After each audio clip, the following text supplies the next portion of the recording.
Hello everyone, ICT virtual classes में मैं योगेश केमनी आपका स्वागत करता हूं। जैसा कि आप जानते हैं, हम लोग पढ़ रहे थे इलेक्ट्रोमैग्नेटिक इंडक्शन। तो आज हम बात करेंगे टाइप्स ऑफ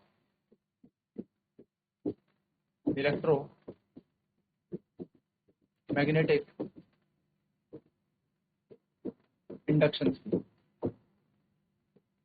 यानी कि वैद्युत चुंबकीय प्रेरण के प्रकार।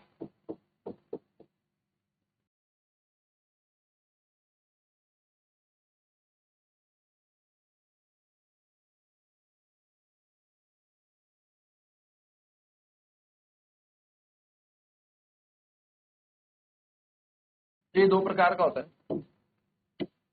वैद्युत चुंबकीय प्रेरण दो प्रकार का है। एक है म्यूचुअल इंडक्शन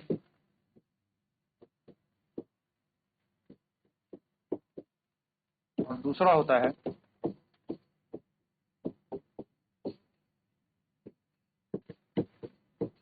सेल्फ इंडक्शन, यानी कि एक होता है अन्योन्य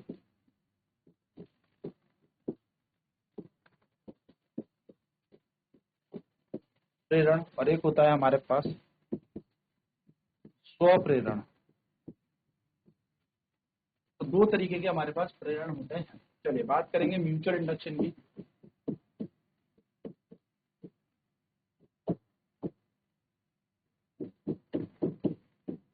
इसका नाम है अन्योन्य प्रेरण।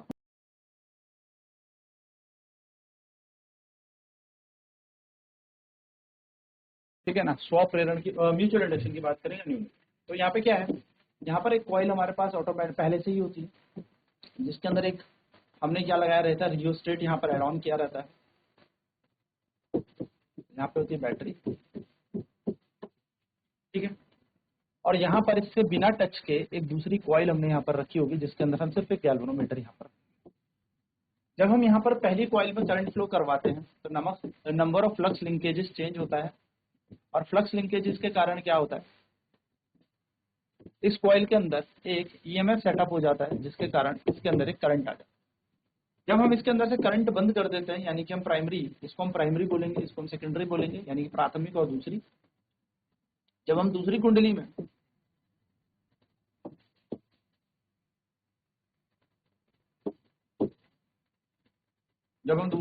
में करंट को बंद कर दें, धारा प्रवाहित होनी बंद कर दें,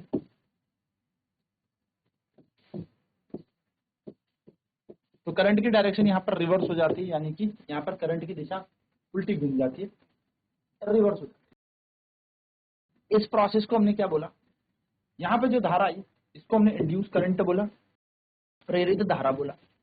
अब आप जानते हैं कि प्रेरित धारा की दिशा हमेशा विपरीत प्रवाह करती है, जो भी कारण को उत्पन्न करने का हो उसके, यानी कि the direction of the induced EMF and hence current is always oppose the cause which produces it. तो यहाँ पर भी यही हुआ।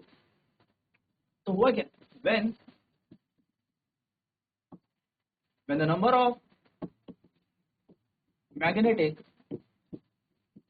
field lines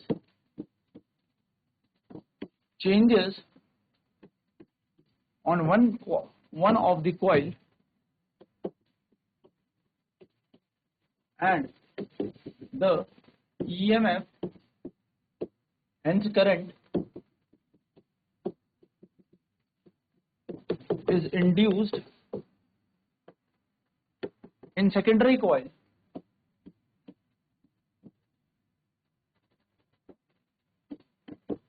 क्या कह रहे हैं, when the magnetic field line changes on one of the coil and the EMF hence current is induced in the secondary coil, this phenomena of electromagnetic induction is known as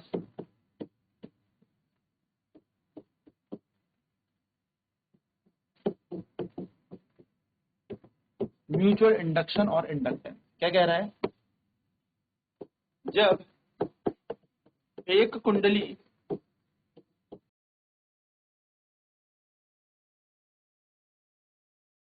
में चुंबकीय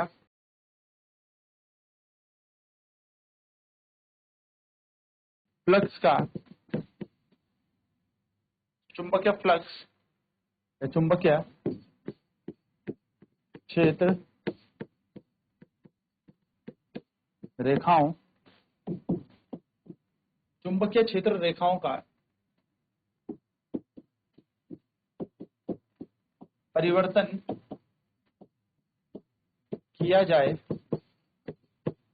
और दूसरी कुंडली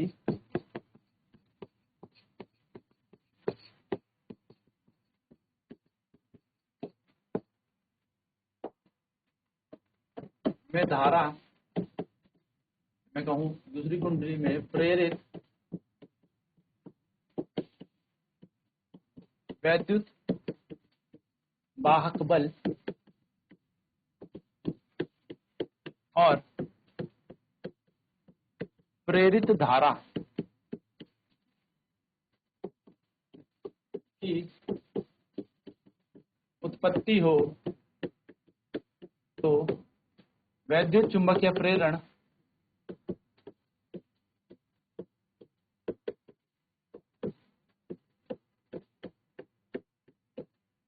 की इस प्रक्रिया को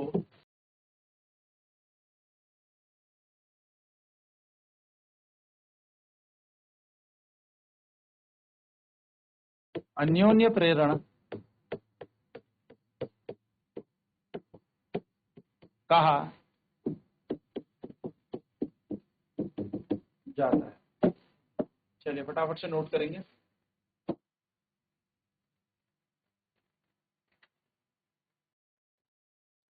हमारे पास म्यूचुअल इंडक्शन की बात करें, अन्योन्य प्रेरण, तो क्या होगा, प्राइमरी और सेकेंडरी दो कॉइल है, यानी कि प्राथमिक और दूसरी कॉइल हमारे पास है। पहली कॉइल से हमने फ्लक्स की लाइनें चेंज की, यानी कि फ्लक्स को चेंज किया। फ्लक्स चेंज करने पर दूसरी सेकेंडरी कॉइल पे यहाँ पर इंड्यूस्ड करंट आ गया, यानी कि प्रेरित धारा यहाँ पे प्रवाह करने लगी। ठीक है, ये बात ध्यान में रखिएगा।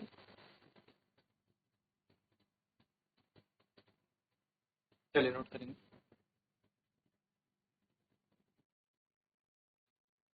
तो यहाँ पर बेसिकली क्या हुआ, हमने जैसे ही पहली कॉइल पे, यानी कि पहली प्राथमिक कुंडली पर हमने क्या किया, फ्लक्स का परिवर्तन किया, तो दूसरी कुंडली पे अपने आप ही धारा यहाँ पर जनरेट हो गई, या हम कह सकते हैं यहाँ पे धारा आ जाएगी, इंड्यूस हो जाएगी, प्रेरित हो जाएगी। तो इस धारा को हम प्रेरित धारा कहते हैं। So when the magnetic field line changes on one of the coil and the EMF hence current is induced in the secondary coil, this phenomena of electromagnetic induction is known as mutual induction. जब एक कुंडली में चुंबकीय क्षेत्र रेखाओं का परिवर्तन किया जाए और दूसरी कुंडली में प्रेरित धारा, या हम कह सकते हैं प्रेरित वैद्युत वाहक बल की उत्पत्ति हो जाए या उत्पन्न हो जाए, तो वैद्युत चुंबकीय प्रेरण के इस प्रक्रिया को हम अन्योन्य प्रेरण कहते हैं। So when the magnetic field line changes on one of the coil and the EMF hence current, magnetic field line change होगी तो मैग्नेटिक फ्लक्स भी चेंज होगा। ठीक है, तो मैग्नेटिक फ्लक्स भी आप कह सकते हैं। So when the magnetic flux changes on one of the coil and the EMF and hence current is induced in the secondary coil, this phenomena of electromagnetic induction is known as mutual induction। ठीक है, कि जब हम क्या करेंगे, magnetic field lines को या magnetic flux को चेंज करेंगे किसी एक कुंडली में, तो प्रेरित वैद्युत वाहक बल किसी दूसरी कुंडली में आ जाएगा, और इस प्रक्रिया को हम वैद्युत चुंबकीय प्रेरण की इस प्रक्रिया को हम अन्योन्य प्रेरण कहते हैं।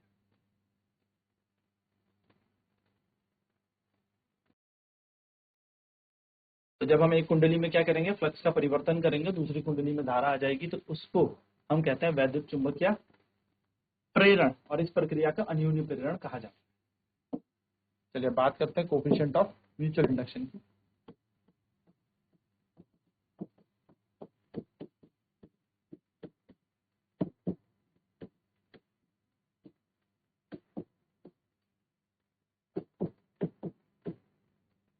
अन्योन्य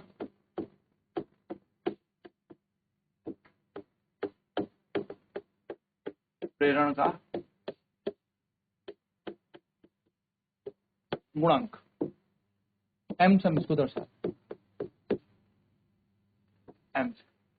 तो हमने प्राथमिक कुंडली में, यानी कि जो पहली कुंडली थी हमारी, उसके पास कितनी धारा प्रवाह की, हमने माना यहाँ पर I1 धारा प्रवाह की, जिसके कारण यहाँ पर क्या आ गया, एक EMF जनरेट हो गया सेकेंडरी कॉइल पे। फ्लक्स चेंज हुआ दूसरी कुंडली में और वहां पर क्या हुआ, एक EMF आ गया। तो हम कहेंगे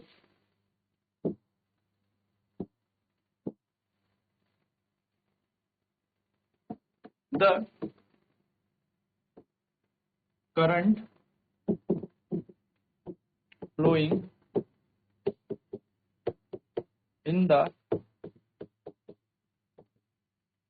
primary, the current flowing in the primary coil, the current flowing in the primary coil is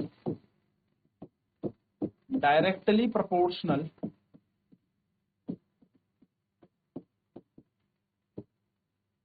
the current flowing in the primary coil is directly proportional to the flux in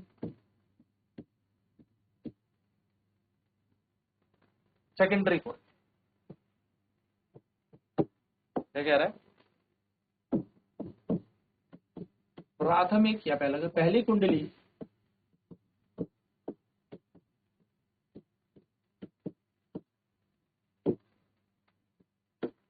में प्रवाहित धारा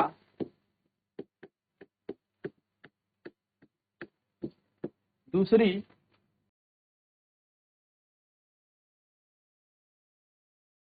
कुंडली में flux के समानुपाती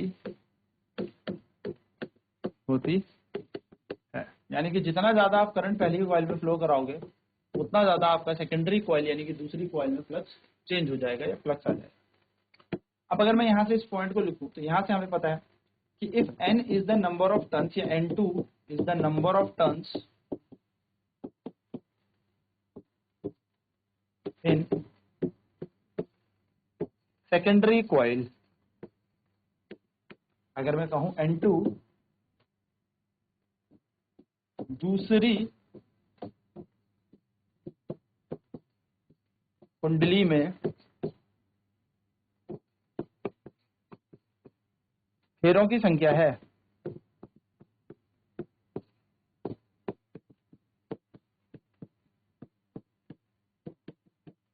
तो हम यहां पर बोल देंगे I1 is directly proportional to N2/2। अब यहां से प्रोपोर्शनैलिटी का चिन्ह हटेगा तो यहां पर क्या आ जाएगा, एक कांस्टेंट आएगा, यहां पर बन जाएगा MI1 is equals to N2/2। अगर मैं m की बात करूं तो m बराबर बन जाएगा N2/2 अपॉन I1, क्योंकि जब यहां पर समानुपाती का साइन हटा, चिन्ह हटा, तो क्या आ गया, m आ गया। इस m को हम कहते हैं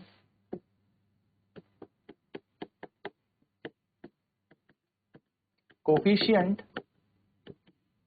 ऑफ म्यूचुअल इंडक्शन।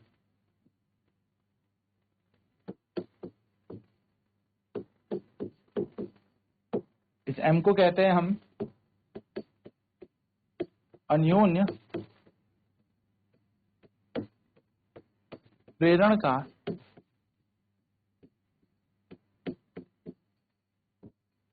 गुणांक।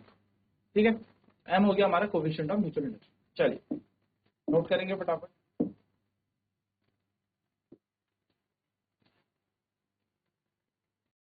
हमने देखा पहली कुंडली में प्रवाहित धारा दूसरी कुंडली में फ्लक्स के समानुपाती है, यानी कि I1 is directly proportional to ∅2।